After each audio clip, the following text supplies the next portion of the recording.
পরীক্ষাটা স্থগিত করে আগামী ডেটটা তাদেরকে নির্ধারণ করে দিতে হবে।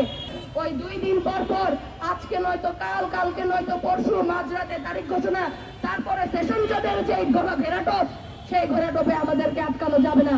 কোনো দয়া দাক্ষিণ্য বা দায় দরদের আলাপার প্রয়োজন নাই। আমরা বলছি ছেলেমেয়েরা যেন নির্বিঘ্নে পরীক্ষা দিতে পারে সেই ব্যবস্থা করতে হবে। এবং যেহেতু এই সময়টা বাসা থেকে বের হওয়ারই উপযোগী না, ফলে সময়টাকে আরো একটু বাড়িয়ে এই সময়ে পরীক্ষাটা স্থগিত করে আগামী ডেটটা তাদেরকে নির্ধারণ করে দিতে হবে। এবং সেই তারিখটাও মাঝরাতে ঘোষণা করা যাবে না। এখন দাঁড়িয়ে এইচএসসি পরীক্ষার্থীদের পরীক্ষা কিভাবে হবে, তাদের রেজাল্ট কিভাবে হবে, তাদের সামনের ভর্তি পরীক্ষা কিভাবে হবে, সেই পুরো পরিকল্পনা আমাদের সামনে হাজির করতে হবে। ওই 2 দিন পর পর আজকে নয়তো কাল, কালকে নয়তো পরশু মাঝরাতে তারিখ ঘোষণা, তারপরে সেশন জটের যে ঘেরাটোপ, সেই ঘেরাটোপে আমাদেরকে আটকানো যাবে না। ফলে স্পষ্ট করছি, এবারের এইচএসসি পরীক্ষা এবং শুধু এইচএসসি পরীক্ষা না, পুরো আমাদের যে শিক্ষা কার্যক্রম এই দুর্যোগকালীন সময়ে কিভাবে হবে, কত সময়ের মধ্যে হবে, তার ফলাফল কিভাবে আসবে, সেই পুরো পরিকল্পনা আমাদের সামনে হাজির করতে হবে।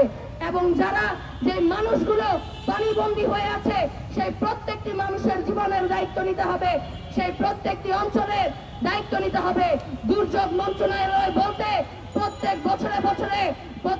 বছরে বরাদ্দ নিয়ে লালিত পালিত হওয়া যে মন্ত্রণালয়, সেই মন্ত্রণালয়ের কার্যকারিতা আমরা দেখতে চাই।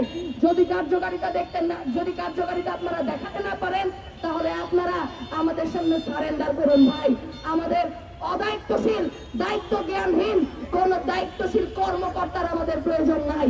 ফলে স্পষ্ট আলাপ, অনতি বিলম্বে দুর্যোগ কবলিত প্রত্যেকটি অঞ্চলের প্রত্যেকটি মানুষের দায়িত্ব নিতে হবে, দুর্যোগ মন্ত্রণালয়ের কার্যকারিতা নিশ্চিত করতে হবে এবং এই সময়ে শিক্ষা ব্যবস্থা কিভাবে চলবে এই পুরো পরিকল্পনা আমাদের সামনে হাজির করতে হবে। আমরা আবারও বলছি, একটা নির্বাচনের মধ্য দিয়ে একটা গণ অভ্যুত্থানের সাক্ষ্য হওয়া যে সরকার এবার দায়িত্ব নিয়েছে, আমরা তাদের উপর প্রত্যাশা রাখি। আমরা বিশ্বাস রাখতে চাই যে আপনারা আপনাদের রক্তের, আমাদের প্রত্যেকটি অর্থের এবং আমাদের প্রত্যেকটি সংগ্রামের মূল্যায়ন করবেন।